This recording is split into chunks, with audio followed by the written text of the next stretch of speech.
For those, tear them out or unscrew them. Sometimes they've added a planter, but it's not a planter, it's like a railroad tie or a couple bricks around trees or whatever, and then they encroach, and then they have to either deal with them or get an encroachment agreement or something. Often if we're anywhere near a property line or concerned about it, or even if you get a draft from the surveyor at the beginning and it shows a problem, call them back, say, hold back. We're gonna remove these, again, before listing, we're gonna remove these planters, resurvey it, and it's no problem. It's just the quickest, easiest, cheapest way of dealing with it. Can I move this up? Yay! Small sheds. So small sheds, people always say like 100 square feet. It's actually 107 square feet because it's 10 square meters. They don't have to be on the RPR if those little plastic Rubbermaid things. But if they've built one and they've added siding and it's over 107 square feet, it's got to be on the RPR. If it's a small detached one, though, one way or the other, it should be written into the contract. So ask your seller, hey, are you wanting to take that with you? In which case, you don't have to do anything. Or are you planning to leave it there? In which case, it should be added as a chattel that's going to stay with the property. One person's treasure is another person's garbage. I think that's reverse of the expression. But like all the old paint and tiles and stuff sitting in the basement that, well, if you break it, it's like really important to have. The person who's moving in might just think of it as garbage and cause problems. So same with sheds. Carport we talked about. Things that are removed. So let's say there was a pergola, it started getting run down, they tore it away years ago and sold a house, but it's still on the RPR, no problem. Okay, we don't have to, if a structure is removed and it was okay, bless you, and it was okay while it was, like the city looked at it, it was fine, you can never have a problem by removing it. It's not gonna create an issue. So you don't have to update RPRs. And this is my favorite. Hand-drawn structures on the RPRs don't count. So let's say I'm building a garage or a gazebo or something, and I go to the city for my permit. The city's gonna want an RPR to show where you plan to put it. Now, whether or not you build in that place, that's something else entirely different, which is why this is important. But people will take a ruler, even though it's with a ruler, and draw where the garage is gonna be. And it's going to have a stamp. It'll say development permit approved. And it says RPR. And there's probably compliance on it from when the person got the RPR, it says compliance. You can't do that. If you've added a structure on your own, even if you use a ruler, you got to order a new one. Okay? And this is a better question for surveyors. So again, use them as a resource. Lawyer, mortgage broker, realtor, surveyor, home inspectors. We should all be working together so the client has a great experience. The manual that surveyors uses changes from time to time. So I once had a lawyer who was arguing with me, I want this, you have to do that. I said, no, I don't. He says, yes, it's in the surveyor's manual. I said, send it to me. And he sent it to me and I responded, that's great, but that's 2008. We're on 2022 now, like we're gonna use the current manual. And he's like, you, Jeff, he didn't say that out loud, but I'm sure he thought it in his head. Okay, so things do change, and so sometimes it makes things easier, sometimes it makes more requirements to be on there, and so an old RPR might have been fine when it was done, but it could not be anymore. It's more rare for just like house, attached garage, fence. You rarely have an issue with an old one, but it's just good to keep in mind. As I said, I don't expect anyone to go out and measure. Oh, any questions about the other stuff? About trees that are planted by the seller. Trees we don't care about. Trees don't have to be on the RPR at all. There's some interesting, at one point we had 7 pieces of litigation with people fighting over trees. And not RPR related, but it's like, well, they cut down my tree. Well, the branches were causing problems. We have one that will likely be, it's like the property value is about $12 or $15 million. but there's a fight going over between the developer who bought the property and the original owner who's living on the property about trees. And so, and it's going to be a big fight that goes on for years. But yeah, trees, we had a 40-foot tree where the neighbor cut all the branches on one side of the tree, so it looked like kind of an arrow, and people are nuts. What's that? Is that on Fairmount Drive? No, that was, where was that? I don't remember. It wasn't Fairmont, but I mean, I know it because it's in the neighborhood. Yeah, like people fight about their trees. But trees, we don't need vegetation on the RPRs. It's a different issue altogether with those. Any other questions? Yeah. If the encroachments are on the RPR, is that okay? No. Which encroachment? They're usually red, right?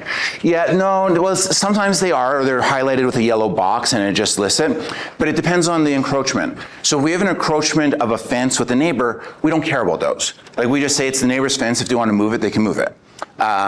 If it's like a garage encroaching on the neighbor's property, we do care. So we could still have a stamp of compliance on there and no encroachment advisory, but we still have to deal with it. First question we always ask our clients is, what's your relationship like with your neighbor? Oh, we bake cookies together every Friday, like no problem. And it's usually no problem. Or, and we've had this, well, you know, it's not so good. My neighbor told me that my downspout had to move because it was putting water into their basement. And I told them to go screw themselves, it's my downspout. They had a big problem. They had to move their garage. Yeah. So we have to deal with all encroachments. I got a question last week. It was 2 agents within the same brokerage who were fighting about it. There's the RPR. It was current in terms of everything on there. It had a stamp of compliance, but it also had an encroachment advisory. And so one's position was, well, that's great, there's compliance, but you have to get an encroachment agreement to deal with the encroachment advisory. And the other one was, no, because it has compliance, I don't have to do that. And that person was wrong. He was wrong. So anytime we see an encroachment, we've got to deal with it. Yeah. I have this on the personal property, Jeff.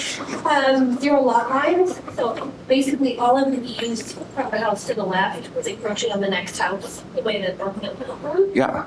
And then on the other side of the neighbor's yard, they had planter boxes, which was encroaching on our 0 lot line. So there was a big kind of up in arms from the buyer that the planter's boxes on the neighbor's side had to be moved because they were encroaching on that 0. So two things for that. One, there's nothing in the contract that says anything about other people's stuff encroaching on the property being sold. So if the buyers were upset that the neighbor's planter boxes were on your property, Like too close to the line. we don't care. Yeah. Because it's irrelevant. It's like the contract makes no representations or warranties about other people's stuff. It's only about your stuff. In terms of 0 lot lines, when it comes down to something like that, you've got to really look at the words in the easement, register, and title, because sometimes it deals with encroachments. They often will deal with it, but sometimes it only deals with the encroachments on the residence. And so, okay, well, the eaves are fine, but planters aren't. Or some of them will have a detached garage and it deals with just the residential portion, but not the garage. And so we can't fix that. Like how we have to fix that now is we have to get a surveyor in and redo the entire title of both lots so that the property line goes where it's supposed to go. Yeah. We did have to, and there was an encroachment on the city soil. Yeah. For our shed, so we ended up moving the shed completely, not completely, but because we were like within like 1.5 meters, but I think we had 2 or 3 meters away from the soil. And then people are upset because, yeah, because the swale is this big, but the right of way is a meter. Yeah. Yeah, and people don't know it. And my favorite is when someone filled in, it was like the yard and down with a swale, they filled in the entire swale. Yeah, with dirt. You don't do that. You have a question? Yeah, so on the RPR says encroachment note, there's 5 encroachments, but the RPR is stacked of city compliance. Are they with the neighbor or with the city, the encroachments? With the city. Yeah, so the city, when you see those, we're likely going to have to get an encroachment agreement. Some of the older ones, the city would stamp of compliance, but the way the contract's drafted now is that we will probably have to get them approved. We had a lawyer, and it becomes a fight between lawyers. So we had one a couple weeks ago where the lawyer was same sort of situation, a small encroachment, and our position was we have stamp compliance, there's no encroachment advisory, Like, we're not doing anything. And the lawyer said, but there's an encroachment, the contract says. Say, well, look, the city approved it. They didn't put an encroachment advisory on it. If your client goes back to we're not taking it back to the city. If your client takes it to the city and there's actually a problem, let us know, we'll raise it with our client. But I mean, contractually, the contract says that the RPR will show the representations and warranties, and one of the representations and warranties is that there is no encroachment onto neighboring property. So they can be fights. And you know, Ontario and BC are moved or have moved to mostly title insurance instead of RPRs. Edmonton actually is very different than Calgary. They're, I'd say 60% title insurance instead of RPRs, and I kind of hate it. I mean, it would make my life easier if we didn't have to worry about RPRs anymore. We just got title insurance all the time, but we never fix anything. And we don't know what title insurance is going to do. You know, if there's a deck problem, is a title insurance company just, because it's insurance, like there's insured risks and non-insured risks. And what is their liability for paying out? Will they just remove the deck? Will they remove it and then rebuild it in a smaller size? Will they compensate? The answer for this one is no, but will they compensate the client because now they have a much smaller deck? My dad had a house in Earlton. He was the last row at the top of the hill overlooking downtown, and he had a huge deck, and there's no way this thing complied with anything. To lose that, you'd lose like a ton of your living space in the spring and summer and fall, because it's just off the living room, and it's just a beautiful place to watch the city and stuff, and fireworks at Stampede and all that. So there can be a significant impact on a person's ability to enjoy the house, and also a financial one. And in title insurance, we just don't know what they're going to do. If there's a permit issue, title insurance company will do nothing unless the city gives them a letter saying you got to move out, or you got to do this, you got to do that. Like, without that, they'll do nothing. And if you know about a problem, the insurance policy won't cover it. You can't insure a known risk. So I think it's a good tool, but I think we want to protect our buyers, then we just keep with the RPR system as troubling as it can be. Yeah, does that make sense? Any other questions? Great. Measurements, as I said, I don't expect anyone to measure properties, but sometimes there's glaring things. I just look at them briefly, and if it makes no sense. We once had, I think it was the garage, and it said that the garage was like 0.2 meters instead of 20 meters, something. Like, it was just like it was a decimal error. It was rare for someone to actually have caught that, but it doesn't hurt to just spend the 30 seconds looking, like, does this make sense? But don't go with a tape measure.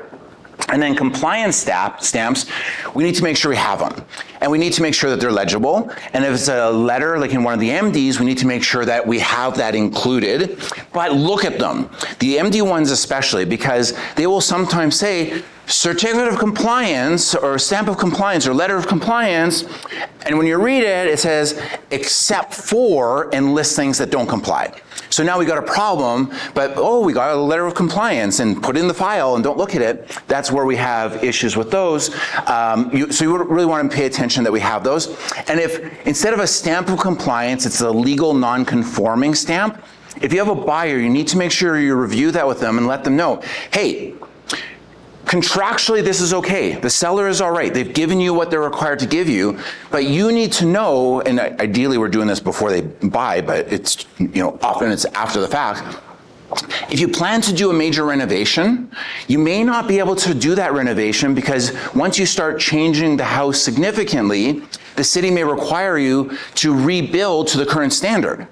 If you're planning to tear it down and rebuild, you might have a problem, because the city's going to require you to rebuild to the current standard. And so anytime you know your client is looking to buy for like a big renovation or tear down, that's where you need to ask those extra questions about the RPRs, and just making sure that it's a stamp of compliance and not a legal non-conforming. Questions about that?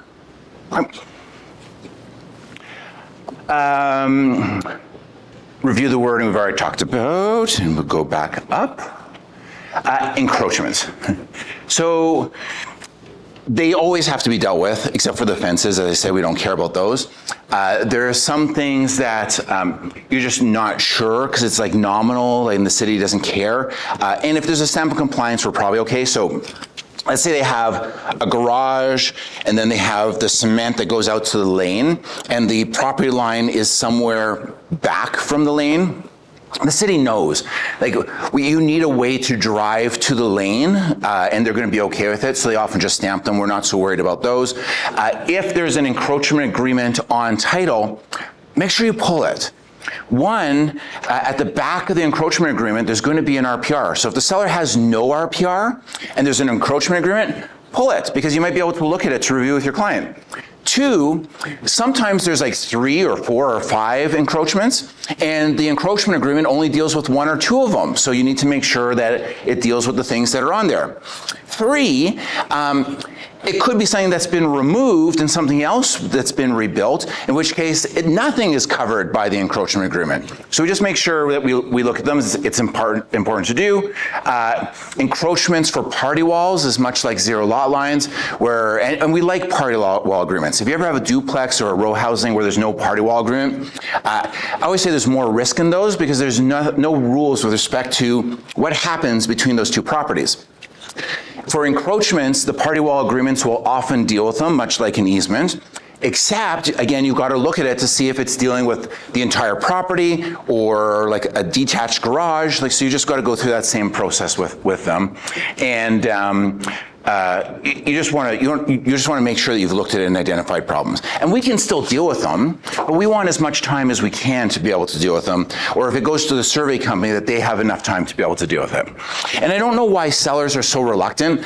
Maybe they just don't want to pay for a new RPR until they have sold their home. But they need to know that if you don't have it in perfect shape before possession, you could get sued. You could lose your buyers. You know, you could not get paid for a year. Like, there's lots of things that come up with them. So it's like, we really encourage you, and get it in writing. Then they take it a little more seriously. Like, I strongly urge you to avoid serious negative consequences to get your RPR ordered. As soon as we have the listings done, like, get it ordered. REACs would tell you don't pay for it. REACs would tell you if you plan to reimburse a client for one, reimburse them, but don't ever pay for them. Just in case, if you pay for it and there's a mistake, then you could get named in a lawsuit also. Restrictive covenants. I know I've talked about them here before, but we have some new faces, and I don't think you can talk about them enough. In 2016, the contract changed. So before, in 2015 until June or July of 2016, the contract still said that the property has to comply with restrictive covenants. Great. So, my favorite example is, and I like analogies just because I used to teach grade 4, but the garage has to be 2 feet away from the lane. You take a area like El Boya, where almost all the garages are less than 2 feet from the lane because people want a bigger yard, so they put the garage as close as they can. Before 2016, we'd go to our client, hey, there's an encroachment like into the restrictive covenant, it's not back enough. The sellers aren't willing to do anything because the contract says real property report with compliance, that's all we need, we have to move forward, you can't hold back money. Do you want to sue them? Well, what's it going to cost me? Well, like this particular one in Oboya cost about $25,000, and that one we had to end up litigating. And most people would say, like, is it going to be a problem? Well, it's historically not been a problem, which is accurate, and nothing changed except the contract. Because the contract, again, now says that the reps and warranties have to be shown on the RPR, and if they're not shown, we have a problem. So fast forward, because that was before 2016. So now with the contract the way it is, if we have a garage that's too close to the lane, we say to the seller, hey, like, we want a $100,000 holdback. Like, well, we don't want to give you that. Okay, we're not moving in, and because the 2 options under the contract, don't move in, don't pay a penny until they fix the problem and get you the RPR done. And I'll go through how you fix restrictive covenant issues. It's a long time. And it's the same with encroachments, it's just less time. 2, the buyer can take possession. So they can say to the seller, you have to let me move in, and I'm gonna pay you what I would have paid my bank, which I got a $4 million home, but I only have a $20,000 mortgage at 0.2%. So here's like 37 cents a day. They're not going to be happy, and the sellers do not get paid at all and have to maintain everything until they fix it. To fix a restrictive covenant issue, you have to make a couple of court applications. You have to go to the court and say, hey, judge, like I can't go to every owner of every property in Oboya and say, you've been served, you've been served, you've been served. It's just not practical. So, judge, what would you like me to do instead of serving everyone? And they typically say, the older ones will tell you to put it in a newspaper, but typically they want it in the community newsletter for at least 6, 7, 8, 9 months. After 6, 7, 8, 9 months, we then have a court application. So they're paying for all the affidavits and supporting documentation, and go to the judge and say, Judge, okay, we're here, and let's say nobody shows up to fight it. Will you give us, get rid of this restrictive covenant for us, or modify it so that garage fits? The judge can say no. So even you've gone through all that, and the sellers still can't produce a real proper report with compliance, and they've gone to the court, so now they're gonna have to move the garage, which is sometimes the easier way to solve these problems, depending on what the issue is. If somebody shows up, which is what happened in Oboya, there can be a fight that goes on for a long time. So it's, cinder block garages, you can never, it's just in the back of your head, you can never move those. You learn lots of stuff in this job. But garages, typically they'll just pour an extra cement footing, and they detach the garage, slide it over, reattach it, and it's fine. It might be 20 grand, it's still expensive, but we know we've got the outcome we wanted. People get and I get these questions every week, they get really scared about reading a restrictive covenant. And I'm here to tell you that they're not your enemy, they're your friend. Okay? Reading them, you just have to get through the first page. Okay?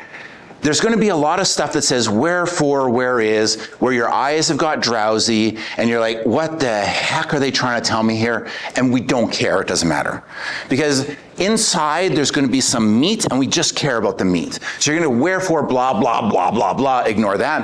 And then it's going to be a paragraph that says, you can't regrade the property. It'll say, you have to have this kind of fence. You have to have a cedar shake roof. The garage has to be this far away. You can't have livestock. Okay, we're now currently representing 14 of 36 people in a community who really want that change because they want to have chickens. Because the city of Calgary now allows chickens. And so they're fighting to amend the restrictive covenant. Now that doesn't show up on the RPR, so it's sort of outside the scope, but just by way of example, it could be anything. They count, they don't expire. Yeah? All right, question. In Britannia, they have the blanket restrictive covenant for one dwelling. The new RCG zoning, the restrictive covenant trumps RCG zoning. Yes and no. So this is interesting. We still don't have any case law because it's so new, but we did have, last fall in Kananaskis, we did bring out a litigation lawyer in to talk about that directly. And his comment was this. As a general rule, let's say you had a restrictive covenant on title that says one house per lot. 1930. For 1930. Yeah, exactly. He said, as long as it's not mutually exclusive. So if you can have the restrictive covenant and the new blanket zoning laws exist in harmony at the same time, then the restrictive covenant stands. Meaning this, if the blanket rezoning says it's permissible, you may put more than one dwelling per lot, that can exist with a restrictive covenant that says you can only have one, because the blanket rezoning doesn't say you must have it. So if the blanket rezoning said you have to have it, then that's in direct conflict, and then the city is going to win, but because it's not drafted that way, the old ones work. He doesn't think if you put one on now in face of the bylaw that the city would be held to it. Now, and it's interesting because the city doesn't care. The city does not care, not even remotely. When we go to change them, we get a letter from the city that says, we don't care. I mean, they use different language, but it says we don't care. They don't care so much that there was a case, this is about 2 years ago now, where a guy bought a lot and decided to put in 2 infills. And he went to the city and he had his permits and he had his plans, and they approved it all. And he built 2 infills on this property. And one of the neighbors said, only 1 dwelling per lot. And it was 2 lawyers who fought it out. The court ordered that it get torn down. So like because the restrictive covenant was in place for a reason, was there, he knew about it and chose to ignore it or didn't think it applied, whatever the reason, it doesn't really matter. But he was ordered by the court to tear down one of the infills. Now what was interesting on that one, I don't necessarily agree with this part of the case, is that the title said restrictive covenant, and when you pulled the document from land titles, it was blank. And so they kind of ignored it. The judge said there was on all the properties, like all you could have done is pull the neighboring one, seen what the words were, and then followed it. And I disagree with it because we have a torrent system. You're supposed to be able to rely on the title. So it's just like a double warning for people on those. Any other questions? Oh. One of my pet peeves, this is down the tips. So restrictive covenants, yep, covered all that. Clients come in, and I mean, it might be obvious, I like talking. So clients are sitting in front of me and say, oh yeah, we just ordered a new RPR. And I say, just because I'm a curious kind of guy. Like, what did you add? Like, what did you change? Oh, nothing. My agent told me that it expired after 5 years or 8 years or 10 years, okay? And like in my head, I'm thinking, you just spent $1,000 for nothing, okay? It says current. Current just means current as to structures on the property. It has nothing to do with time. As I say, ones from 1986 are just fine as long as nothing has changed. So please don't be that person that I'm calling after, hey, like, I didn't necessarily talk to the client about this, but don't say that ever again. And sorry, just too much teaching in 3 days. Clear photocopies, they're fine. There's a time where they said, well, it's intellectual property, but the surveyors have given up their intellectual property and said, it's okay, you can make photocopies and use them, it's no issue. Any other RPR questions? The expiry, is it just in terms to the timeline you'll update it? No, they never expire. Okay, fair enough. Yeah, like time is irrelevant. You build a garage, you gotta update it. You build a fence, you gotta update it. But just because it's 40 years old, irrelevant. Okay. Yeah. Or it's not like in regards to like updating as opposed to getting a whole new one. It's largely the same. Some survey companies will save $100, but it's basically the same process. Yeah. Some lenders will require a more recent RPR. So if you've seen the RPR and it's older, make sure you talk to the mortgage specialist and just say like, hey, like, and it's usually those monoline, like the weird little ones. Is your lender going to require RPR that's more recent than 5 years, 8 years, whatever it is? But contractually, it's irrelevant. Like there's nothing in the or you add it into the contract, but it's not. It's irrelevant to the seller. All right. How are we doing for time? And then can we switch the thing? Thank you.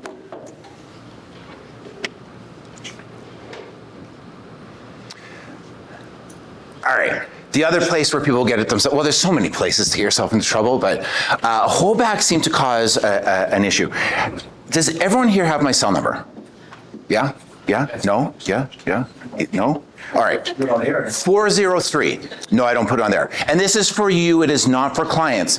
Please, please, please. I never get grumpy with the clients who call my cell, but I always like, oh, who gave you my number? Because I'm going to go lynch them. No. It would be illegal. 403-561-8423. I'll do it one more time. 403. That's an easy part. 561-8423. I know you don't work 9 to 5. It's Sunday afternoon, like no problem. Send me a text, give me a call if I miss it, but leave a message. Text is often the easiest. Like send me a text, I'll call you back if I can't reach you. And if it's a weird term or condition, or you're putting together a holdback, like I'll help you to draft that. And I'm not gonna ask, is it our client or not? Like if I can help you shine with your client, fantastic. But it's, yeah, please not for clients. I've only had one agent in 20 years who kind of was not appropriate with it, like 2 o'clock in the morning on a Saturday. Hey, my client's fridge broke last week. Like, what should they do? Call the repair guy? Like, what? And the same agent, like 3 months later, hey, Jeff, like, our key's going to be releasable on Wednesday. One was like 2 in the morning on a Friday, one was like 3 in the morning on a Saturday or something. Are the keys releasable Wednesday? Well, I don't know, I'm not in the office. And she hung up. So I called her right back and I said, hey, like if you give me the address, I can look it up, but we're not gonna know till Wednesday if keys are releasable because we're not gonna get money before then. She said, the only other person to call my cell at 3 in the morning is one of my favorite competitors who would call me at like 3 a.m. just pissed out of his tree, and it was just so much fun. It's like, hey dude. So holdbacks. If there's going to be a holdback, make sure you talk to the mortgage broker. By law, like the legal side, it doesn't matter. We could have a $2 million holdback. It is perfectly fine legally. Bank policy-wise, your client may need to choose a different lender, because if the lender says you can't have a holdback, the lender is saying you can't protect your client. And we don't care about our mutual clients to let them protect themselves. Maybe I'm being harsh with banks, but it's a bank policy issue. So, make sure you've talked to them. You want to make sure that it's very clear. So we're going to define, it's like a series of definition. Okay, what is the seller going to do? Don't just write fix the roof, because what does that mean? Right? Are you replacing 4 shingles, or are you replacing the whole thing? If you're replacing the whole thing, are you using like underlay everywhere or just on the edges? Are you using 40-year shingles, 30-year shingles, 10-year shingles? So there's like a lot of variation. Ideally, you have a quote, and you can attach the quote as Schedule A. So we want to be very detailed about what has to be done so that everyone knows that it's professionally done. If we know the profession who's going to do it, like the specific trade, fantastic. We just want to be very clear, and we define it to be the work. The holdback amount. Do not ever, even if they push you, communicate a holdback amount to your client. Okay? If you've done 10 deals, your last 10 deals, the furnace had to be replaced on 10 of them. You saw the quotes. You know it's $6,000 or $7,000 to replace the furnace, and you tell your client, oh yeah, $6,000, $7,000, that's plenty. Like, let's go 8 so you're protected. Like, that's perfect. Like, look, these all other ones I had. We had one, it was a like circa 1970 4% efficient furnace, and when you pull those out and put in a high efficiency furnace, there's some problems. Because on the new furnaces, you need to have a fresh air intake. And unfortunately, in this case, the furnace room was next to where the gas meter was, which makes a lot of sense for most houses, because then you're not running the gas as far. Just come straight to the house and the furnace is right there. On a gas meter, there's this little thing called a purge valve, which means if there's too much pressure of gas in the meter, it purges the extra gas pressure so it doesn't explode, but it puts gas into the air. If you have the fresh air intake next to the purge valve, and it purges gas, and it gets sucked into a box with fire in it, we got a problem, right? So you can't do that. So in this case, they had to reroute like this fresh air intake up to the other side of the house and up out the roof. Where they had to like tear apart all the drywall. It was like a $14,000 or $18,000 fix to install the $6,000 furnace. You don't want to be the one who's given that advice, okay? So you ask the client, if they don't do it, what are you comfortable with? Like, you give me the number. Well, I don't know, what do you think? I think you should call, get a quote. Well, okay. And even if the person who quotes them wrong, you haven't given them the number. So I would rather somebody else's insurance be on the hook and not yours, if that's okay with you. So we're going to get the holdback amount, and we're going to get into the agreement. Now, the seller and the buyer can negotiate back and forth, and that's fine, because you ask your client, how much do you want? I want 30 grand. The other side comes back with 20 grand. Your client can say yes, or they can say no. Well, how about 25 grand? Yes, yes. Like, so it's all just negotiation. If you have like a series of things that have to be done, you gotta like change this shower head, you gotta change this light fixture thing, you gotta change this. Like, don't have them as one holdback amount. Because inevitably what happens is the seller, or your client, they'll go and they'll do all the things, but then they'll forget the stupid like $2 part, and the other side says, well, it's not done. And today's the completion day. So we're gonna keep the $3,000 for this $2 part. And the seller will be like, well, I should have done nothing. Well, yeah, you should have. So we wanna make sure that that's done in a way that protects them. If a lender won't allow it, the other way of addressing these is to have a lower purchase price, and then the buyer just gets a mortgage plus improvements. So that will sometimes work where the lender lends, keeps some of the money back, and then pays the trade, and there's different ways how that looks, but that's also an option that works really well in those situations. Go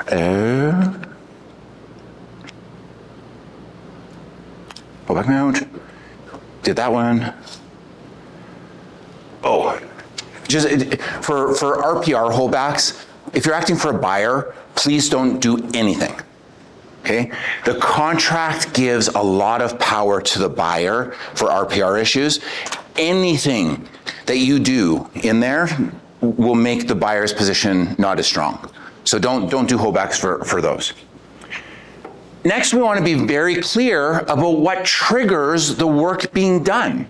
Okay, seller or the buyer's discretion, satisfaction. Well, then the seller's never going to get their money back because they're never going to be satisfied, right? So we want something ideally third party. Most people will go to provision of a receipt. My personal preference is the trigger to be the provision of a receipt and the transfer of the warranty to the buyer. So the seller replaced the roof.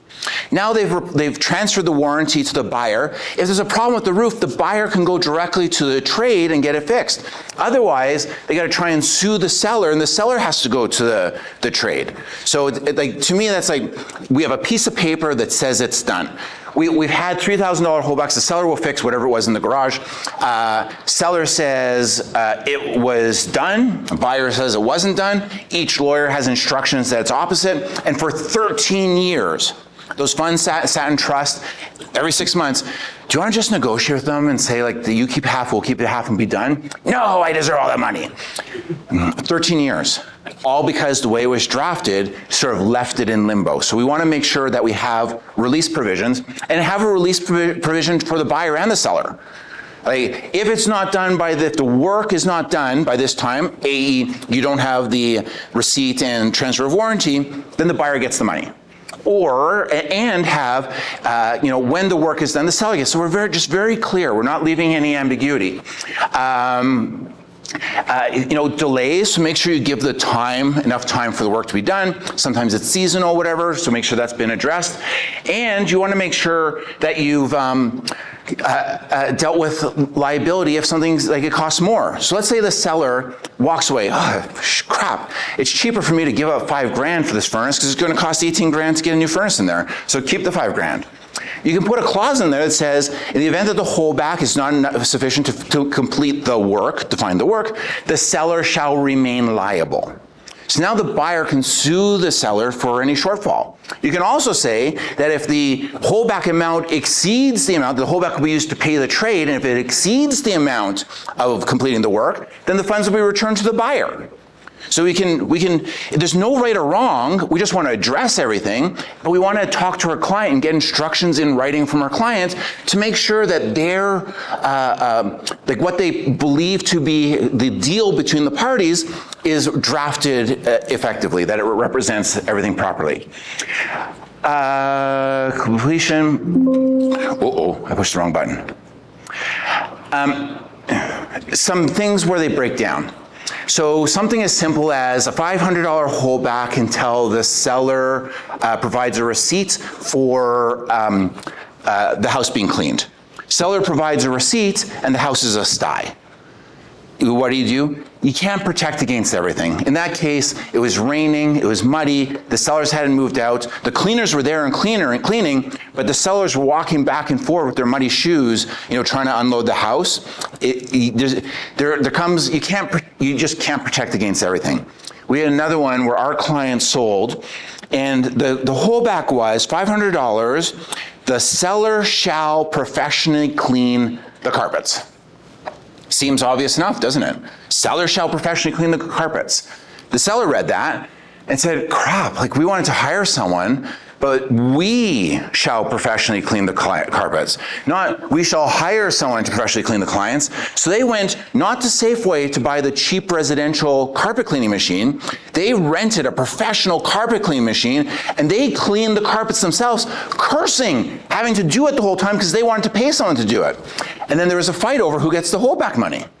So, and all it would have taken was some little communication with so you don't usually have that. I mean, I think lawyers are kind of guilty of reading the actual language, and I should include it in presentations, but I have like a list of the funny things where even punctuation completely changes the nature of a sentence. And so like there have been times, I think it's Phil's, where, and I know I'm not gonna get it, and I know I'm just causing trouble, but it's like, I'm supposed to get bread, hash browns, and pancakes, not bread or pancakes and hash browns.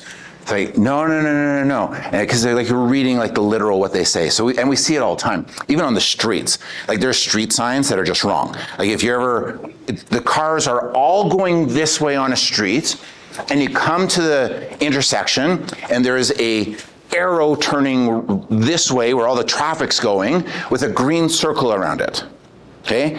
The city intends that to say like one-way street. It doesn't. What it says is, I'm permitted to turn that way. It doesn't say I'm prohibited from turning that way.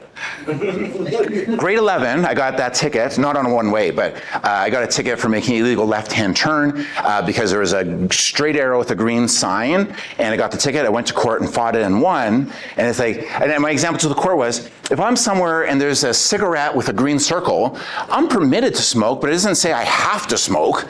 And like, you're right. Like, and I think that might have been my track to, maybe I'll go to law school. This seems kind of fun. Yeah. Questions on holdbacks?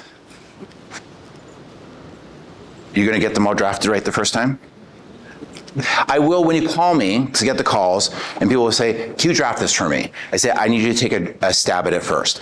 And it's kind of twofold. One, I want you thinking about it. Like I do want you thinking about it and asking, and make sure you get clear instructions to the client, because there's lots of different parts, and I'll remind you, I'll say, hey, you want to think about like how much and what's going to be done and what's going to trigger the release and when and all that stuff. And then I'll take it, and then I'll go back and forward and work it a little bit. And I like to think it's like a little bit educational, and we'll learn a little bit more each time, and it's good. And then you're like, dang, I can write a good holdback clause. But yeah, they can be tricky. There's no right or wrong, but what's right or wrong is if you don't represent your client's intent. Make sense? No questions? All right. Thank you. One. Yeah. So the team actually has a pre-written example of a holdback clause? Don't do that. No? No, don't throw it away. Right now, toss it. Rika, Krebs, Kahane Law, we used to all have pre-drafted like things of convenience. So for holdbacks, for like just different situations. The problem is that people were using them without thinking. And it actually created a lot more liability. For years, it's like you can't just throw it in there. No different than sometimes people will take the regular area contract and write agreement for sale, like it magically changes the whole contract or something. So you have to be very cautious, unless it's included with a lot of education. Even something as simple. So in 2015, conditions. Hey, conditions. Do we know they apply or not apply? In 2015, the contract actually had a little yes and no box. Okay? Pretty simple. Like, oh, do you want a financing condition? Yes. So you would then check off the yes box, right? Seem easy? Like really easy? Idiot-proof even? They kept making better and better idiots. And so much so that they took away, in 2016, they took away the yes-no. And that's why we have this confusion now about, well, if we leave it blank, then somehow it makes the whole paragraph disappear versus crossing it out and having everyone initial it, which is the proper way of doing it. I forget when I talked about that here before, but I don't remember if we got our case. So for years, I've dreamed of finding a client that would let us go to court on that. And our client, we actually had two within a month. The first was a person who applied, it was all blank. Under financing, it had P for PM, but otherwise it was blank. And they couldn't get financing. It was like 4 months. So it was a long time. They served the non-waiver, and the sellers didn't try to mitigate. They just said, No, like we're not accepting it because there was no condition to begin with. The second one was a home inspection condition. It was blank. The buyer said, well, can we send a home inspector in? And they said, sure. And the inspector went in and they said, well, we don't want to buy this house, and sent a non-waiver, and they said, we don't accept it. So we went to court, and I've always wanted case law because ambiguity where we don't know what's going on, because of taking away that yes, no, and not enough education, there's a problem. When they changed the contract, I think it was as early as 2008, I did a course online for area, and I said, look, like, I don't mean to be mean, but I'm gonna take the piss out of your contract on this section. And they're like, what do you mean? I said, well, like, people are leaving it blank. And at that time, the example I used was the sale of buyer's home. It says, this condition forms part of the contract. And that is clear. That tells me it forms part of the contract. And if it's blank, it just means that they have until the completion day to say, well, we couldn't waive the condition, assuming they made reasonable efforts to sell their house. I've had lawyers argue, no judge would ever see it that way. Like, well, if you have like a blank for the dower, does that mean you never have to provide dower, or you just have to provide it before completion? Oh yeah, of course, it's just before completion. What about a deposit? I asked this in my class yesterday. Not a single person thought for the deposit, if you left it blank, that no deposit is required. They all said, no. It means that they have up until the completion date to be able to give the deposit. Yet somehow there's this mindset that leaving the condition blank just means that the whole sentence disappears. So the judge initially kind of went down that road, well, there's no condition, because she'd be used to conversations. But then on her own, she says, come to think of it, when I'm in foreclosure court, they always cross it out. That seems like that would be more clear and the way to go. So she reserved the judgment. She said, like, we don't have any, and we told her, there's no case law. So she spent 7 months, and which is, first it was like, oh, we'll wait a month. Oh, we'll give you this, like another month. After 6 months, we're allowed to file a complaint with the Chief Justice. But I really wanted this case, and we didn't want to piss her off. And 7 months later, she came up with a non-written decision. So, I mean, it's in writing, but it's not reported, so we can't use it for anything. And she ignored that whole argument. I think she just got frustrated with no legal direction, and she gave her ruling based on something else entirely different. So we still have no direction. I suspect what will happen is that we will have a change in the contract. In Manitoba, their view is the exact opposite of Alberta. Their view is if it's blank, 100% there's a condition in there.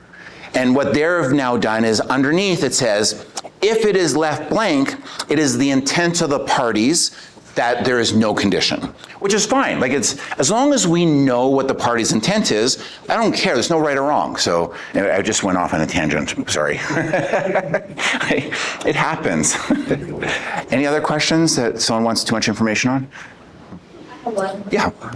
We do see a lot of these states, like, the seller states will not provide the RPR, but we will provide the title insurance, right? So how do you think that benefits the buyer or the seller, or should we, if we have that, what are the steps that we should? If I'm on for the buyer, I would say no. If I'm on for the seller, I'd say yes. So I'll take a step back. I had a fight on that one this morning, and unfortunately, the agent was the sister of our client, so we had to be very, very careful. And it just said the buyer will accept the RPR as is. Our client was the seller. What had happened is that the buyers on their own trespassed, like they hired a survey company before the completion day to get a survey done, and it showed there was something that may be a problem. So the question becomes, and I'd advocate, like, if you're crossing that out, then cross out all the representations and warranties acting for a seller about the location of everything on the property. Acting for the buyer, you want to be very specific that all the representations, even though we're accepting the RPR all the representations and warranties are still in full force and effect. Because, like, in this case, now there's going to be a fight, and we don't really know what their intention was, but we know that the agent didn't make it more explicit about what the intent was.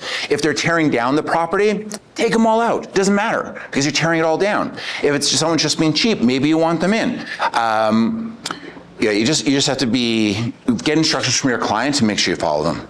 Yeah, title insurance, like I said, we don't know what it's going to do. Will it actually protect the client? We had one, it was in the MD of Foothills, and acreage, they accepted title insurance instead of an RPR. A year later, the buyers got notice that they have to move out of the home.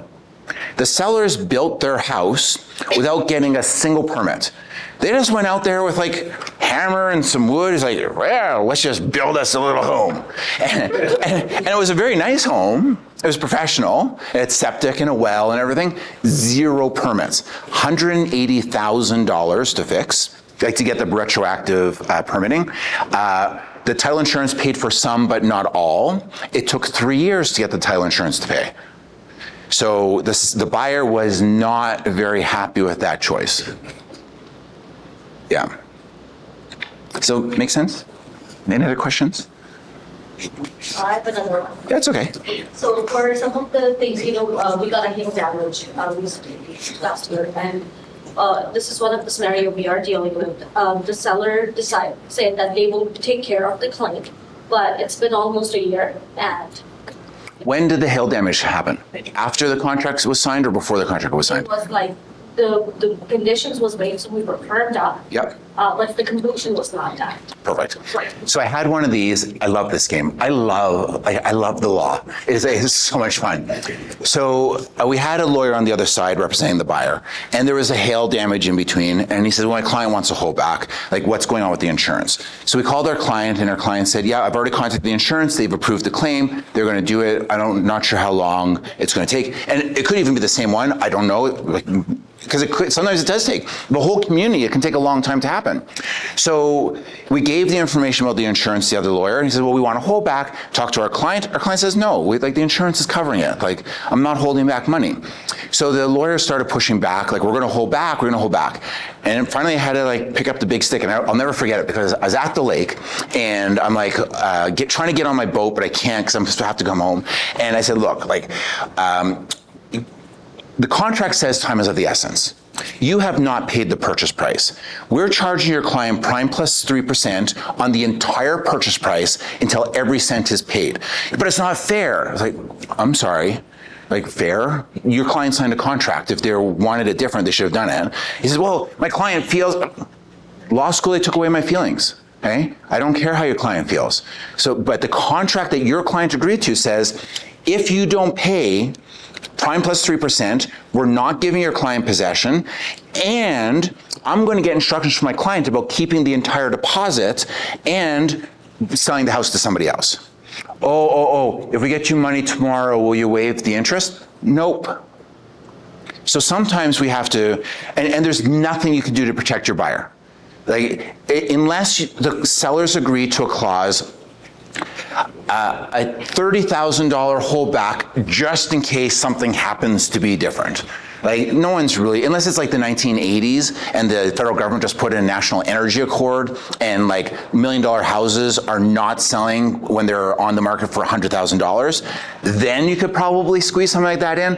And you could tell your client, look, we can put this in, but it's the 24-hour walkthrough clause. That does nothing to protect the client. Unless we want to try it, they're probably going to say no. And after you lose a couple of houses, you're going to say, oh, don't do that. But I take my instructions from you. I'm happy to do that to protect you. It just may not work. Or maybe they'll come back and say $5,000. I don't know. Yeah. Does it make sense? Too much information again? Sorry. Yeah. No, it's good. Yeah, it's just